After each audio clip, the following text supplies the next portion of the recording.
Okay, we're continuing in chapter 3, week 3, talking about federalism, PowerPoint slide number 14, talking about the powers of the nation and the states. Lawful authority in the United States national government is provided through enumerated and implied powers, okay? Enumerated, again, it's the specific, draw within the lines powers.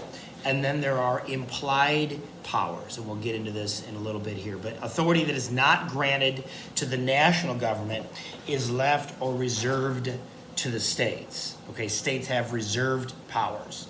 As the founders understood it, most of the power was at the state level. The national government had the least amount of power, okay? That's changed today. It's actually the reverse. But basically, a lot of the power was meant to be at the state level. If you go to slide number 15, enumerated powers and the supremacy clause, okay? Article 1 of the Constitution grants to Congress 17 enumerated powers, okay? And the general goal was to secure a defense and a stable economy, all right? And so within Article 1, Section 8, again, you see all these specifics, okay? This is what Congress can do, that's it. There's congressional power to regulate commerce among the states, create a national currency, borrow money, okay, all of that leads to strong economy. There's congressional power to tax, establish an army and a navy, declare war, okay, that's common defense. The Constitution prohibits states from actions that would encroach on national powers, okay? It can't, in other words, the state of Michigan cannot make a treaty with Kim Jong-un of North Korea, okay? The state of Michigan cannot raise an army. The state of Michigan cannot declare war on Ecuador. We cannot print our own money, okay? All of that's done at the national level, okay? Lawful exercise of national authority at times conflicts with laws of the states. In these cases, national law was intended to prevail. And that's where, again, in Article 6 of the Constitution, it's called the Supremacy Clause, okay? The laws of the United States shall be the supreme law of the land, okay? In other words, the founders tried to provide a means of resolving what they thought was and what they perceived as areas where there might be conflict, okay? Human nature being what it is, there's going to be conflict, okay? So they were trying to work through that. Go to slide number 16, talking about implied powers, okay? There's something in the Constitution, there's enumerated powers, okay? The fixed and defined powers of Article 1, Section 8. And then there are implied powers, and these are powers beyond that though not specified in the Constitution does grant to the federal government. And that's derived from a phrase called the necessary and proper clause, okay? One of the weaknesses of the articles is the national government was prohibited from exercising any powers not expressly granted to it. So to fix that, the founders created a phrase within the Article 1 of the Constitution. It says that basically Congress shall do things necessary and proper, okay? That's an implied power. It's the necessary and proper clause is also called the elastic clause. Think of a rubber band, okay? It says specifically, Congress has power to make all laws which shall be necessary and proper for carrying into execution the foregoing powers. Okay, so it gives them some flexibility. Again, they were trying to correct one of the defects of the Articles of the Confederation, okay? So anything that's related to the exercise of Article 1, Section 8 powers has been interpreted by the courts as a lawful exercise of constitutional powers, okay? If you go to slide number 17, there was some pushback on that. Key founders such as Thomas Jefferson charged that if Congress were allowed too much discretion in determining how it would achieve its objectives, this sweeping clause, the necessary and proper clause, would transform a government of limited powers to one of unlimited powers, okay? And I would tend to agree with Jefferson. I think a lot of his concerns were valid. I think history proves that. If you looked at the enlarged power of the federal government over the years, and the tendency of the Supreme Court to condone it, I think Jefferson's warning is very prescient. The founders maintained that the phrase necessary and proper should be interpreted as limiting rather than expanding congressional power. Wow, how refreshing, huh? The founders thought that, no, that necessary and proper, that's limiting, that's not expanding, that's not like a blank check that you can suddenly expand the powers of government to make it mean whatever you want for every single circumstance, okay?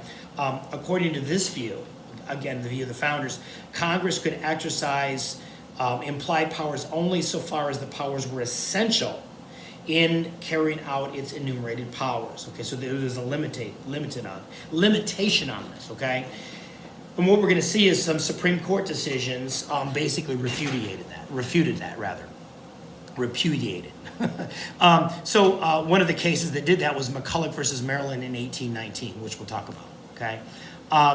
So there's reserved powers now. Okay, there's implied powers, necessary and proper clause. There's enumerated powers, the specific things that Congress can do. Okay, Article 1, Section 8. There's also what's called reserve powers. Okay, and these are the powers that if the federal government doesn't have it, all of it's back to the states. Okay, in other words, the founders always thought that most of the power, the center of gravity, would actually be at the state level. Okay, and so the supremacy and the necessary and proper clauses were worrisome to the anti-federalists. Okay, why? Because they provided a constitutional basis for expanding the government's authority. Okay, it led the anti-federalists to demand a constitutional amendment protecting states' rights and states' interests, which became the 10th Amendment. So the 10th Amendment again says the powers not delegated to the United States by the Constitution, nor prohibited to it by the states, are reserved to the states. Okay, so again, that was a specific emphasis of the anti-federalists. Man, you better put something in the Bill of Rights to limit the expansion of the federal government, or else this thing's going to get gargantuan. In fact, let me just say it this way. This is what I tell all my classes, okay? At the founding, the federal government, again, forgive me, Star Wars reference, okay? If you're not a fan, sorry, but hopefully you kind of get it. But, at America's founding, okay, the federal government resembled a svelte Luke Skywalker, okay? Today, in 2020, the federal government looks like Jabba the Hutt, right? This big old kind of hulking, chunky dude, right? Is that, it's not as limited and svelte and ready to roll and quick to move as it used to be, okay? Okay, let's talk about his federalism in historical perspective, okay? How it has shifted through the years, okay? And so there's kind of three phases of this we're going to talk about. From 1789, the founding, to the Civil War, 1865, they called it the Indestructible Union. From 1865 to 1937, basically there was something called dual federalism and laissez-faire capitalism. And then from the 1930s, again, the Great Depression era, FDR, the New Deal, to the present era, something called cooperative federalism, okay? Each era ended in a way in which the national government was stronger than at the start of the era, okay? Which led to a process of nationalization. Nationalization is an increase of national authority over local communities, okay? Over states, and even over businesses, okay? And this is due to the economic growth of the nation, a lot of political action, and a lot of Supreme Court decisions, okay? SCOTUS is shorthand for the Supreme Court of the United States, in case you were wondering that, okay? So if you go to slide number 20, let's talk about the first phase, something they call the Indestructible Union from 1789 to 1865, okay? What began some of this change is some Supreme Court decisions that tended to defer to national authority over state authority, okay? And one of the first main cases that dealt with this was McCulloch versus Maryland, okay? So basically, Alexander Hamilton was Secretary of the Treasury at the time. Actually prior to this, he was Secretary of the Treasury under George Washington, okay? He pushed for a national bank to consolidate state debts at the federal level, okay? Thomas Jefferson, who was the Secretary of State, opposed the bank because he felt that it increased the wealthy at the expense of the ordinary person. He also thought it was unlawful. And why did Jefferson think it was unlawful? Again, you have to hear the limited view, how the framers viewed, they wanted to keep government limited. Jefferson said, listen, I've looked throughout the Constitution, there is no provision for a national bank. If there's no provision for a national bank, then there's no, If the Constitution doesn't say you can have one, you can't have one, okay? Again, I would say how refreshing because politicians today are like, I don't care if it says it or not. We're going to have it, okay? Case in point, give you an example of this. In 2010, when Obamacare was being debated, okay, and Nancy Pelosi was Speaker of the House, which she still is today, somebody asked her, where is nationalized health care in the Constitution? And she kind of responded incredulously, are you kidding me? Are you kidding me? The audacity that we actually have to go check what we're doing with the Constitution. It's like very different today than in the founding era. Okay, so in 1791, they actually established a Bank of the United States. Okay, it was renewed in 1816, the Second Bank of the United States. And so state and local banks, so what happened is a federal bank, okay, a national bank, was put in Maryland. States and local banks didn't want competition from national banks. And so what they did is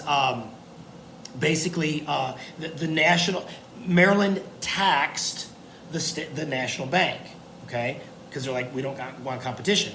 We're going to make it more expensive for a national bank to do business, thus allowing for state and local banks to do well, okay? James McCulloch of Maryland refused to pay the Maryland tax, so it led to the Supreme Court case. In other words, that issue in McCulloch versus Maryland is this.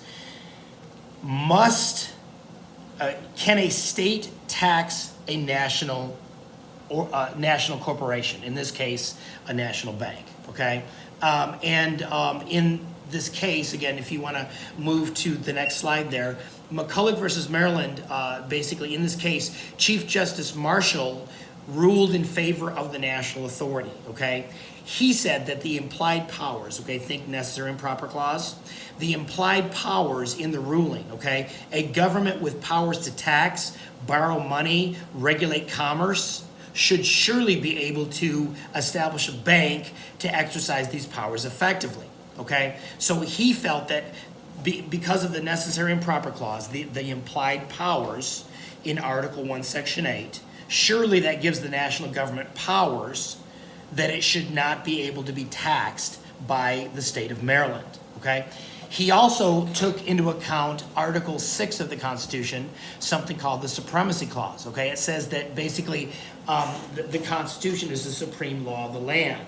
So at the end of the day, when push comes to shove, national law trumps state law, okay? So they basically said to Maryland, you cannot tax a national corporation. You cannot tax the national bank, okay? And so again, the precedent of McCulloch, okay? Remember these in Supreme Court decisions, okay? Because I'm going to go through a lot of these in this class, okay? Don't get stuck in the deep weeds or in the forest and go, gosh, there's a lot here. Just remember the precedent. The precedent is basically the holding of the court, the main idea or the main thing the court decided. So in McCulloch versus Maryland, the precedent is national law trumps state law. Okay, so I'm going to end there and we'll move to Gibbons versus Ogden on slide 22 next.